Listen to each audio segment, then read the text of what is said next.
ভারতমালা প্রকল্পে Varanasi Ranchi Kolkata greenfield highway তৈরির পরিকল্পনা এবং এর জন্য খানাকুলের বিস্তীর্ণ অংশ খানাকুল 1 এবং খানাকুল 2 পঞ্চায়েতের বিস্তীর্ণ অংশের জমি চিহ্নিত করা হয়ে গিয়েছে। একাধিক জমি অধিগ্রহণ হচ্ছে আর অন্যদিকে বসত বাড়িতে নোটিশ সাঁটিয়ে দেওয়া হচ্ছে আর তাতেই সিঁদুরে মেঘ দেখছেন খানাকুলের সাধারণ মানুষজন। বসত ভিটে হারানোর তারা আশঙ্কা করছেন। তারা বলছেন উপযুক্ত ক্ষতিপূরণ দিতে হবে, এই দাবিতেই তারা সরব হয়েছেন।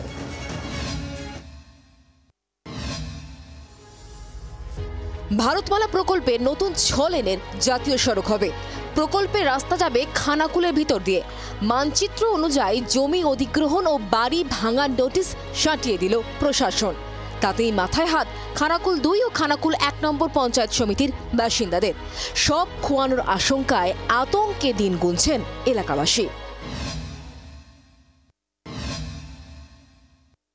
আমাদের থাকার তো আর কোথাও বাসস্থান নেই।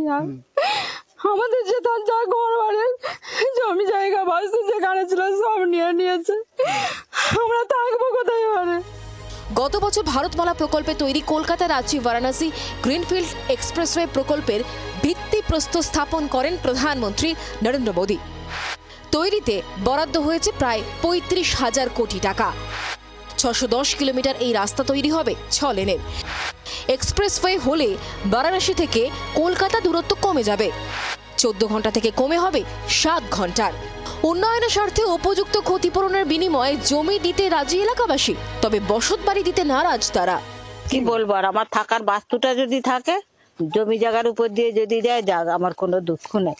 আমি খেটে এনেও ফুটিয়ে এক মুঠো খেতে পারবো, লোকের ঘরে ভিক্ষে করে এনেও এক মুঠো ফুটিয়ে খেতে থাকতে পারবো, কিন্তু সেটাও আমাদের চলে গেল।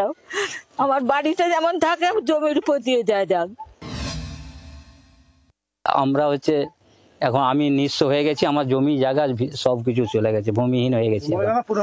আমার পুনর্বাসনের জন্য আমরা সবাই মিলে দিতে ইচ্ছুক, কিন্তু যেমন এই ন্যায্য যে ক্ষতিপূরণটা, সেই ক্ষতিপূরণটা যেন আমরা সবাই মিলে পাই। স্থানীয়দের পাশে থাকার আশ্বাস স্থানীয় পঞ্চায়েত সমিতির। যাদের বাড়িঘর পড়ছে তাদের সাময়িক প্রথমটা একটু মনটা খারাপ হবেই, এটা অবশ্যই, কারণ মানুষের বাসস্থানটা তো অবশ্যই তাদের, তবে তাদের ক্ষতিপূরণের ব্যবস্থা যেহেতু করা হচ্ছে সেহেতু মানুষের মধ্যে আক্ষেপটা কমই দেখা যাচ্ছে। যে কোনো উন্নয়নমূলক কাজ করতে গেলে কিছুটা ত্যাগ স্বীকার করতে হয় মানুষকে, কিন্তু এমন নয় যে মানুষ রাস্তায় এসে দাঁড়াবে। এটা অনেক দিন থেকে আগের দিকে এই পরিকল্পনা চলছিল। আপনারা জানবেন যে আমাদের যে সড়ক মন্ত্রী কেন্দ্রের নীতিন গডকরি, উনি এই প্রস্তাবনা যে ভারতমালা প্রকল্প যে বেনারস টু কলকাতা, এটা কিন্তু উনি পাস করে দিয়েছেন। কথা বলে আশ্বস্ত করা হচ্ছে এই হাইওয়ে হলে তাদেরও উপকার হবে, সবার ক্ষেত্রেই উপকার হবে, এবং যে কলকাতা থেকে বেনারস হাইওয়ে হলে মানুষ কিন্তু উপকৃত হবে।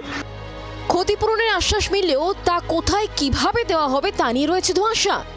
আশ্বাস কোনো দিয়ে যায় না যে আমরা ক্ষতিপূরণ দেবো, কত মানুষ দেবো, কিভাবে দেবো, কোনভাবে পাবো, পঞ্চায়েত সমিতিতে পাবো বা ডাইরেক্ট অ্যাকাউন্টে পাবো, এইরকম কোনো এখনো সিদ্ধান্ত চূড়ান্ত করে যায় না। তাই দাবি আগে যেন হাইওয়ে অথরিটি তাদের ক্ষতিপূরণের ব্যবস্থা করে, অন্তত সেই ক্ষতিপূরণ পেয়ে তারা আগে থেকে অন্যান্য জায়গায় গিয়ে জায়গা কিনে বাড়ি করতে পারে, এটি তাদের দাবি। কিন্তু তারা উন্নয়ন চায়, জমি দিতেও ইচ্ছুক। ক্যামেরায় চিন্টু তাদের সঙ্গে দিব্যেন্দু সরকার, খানাকুল, জি 24 ঘন্টা। বাংলার আওয়াজ, বাঙালির আবেগ, জি 24 ঘন্টা।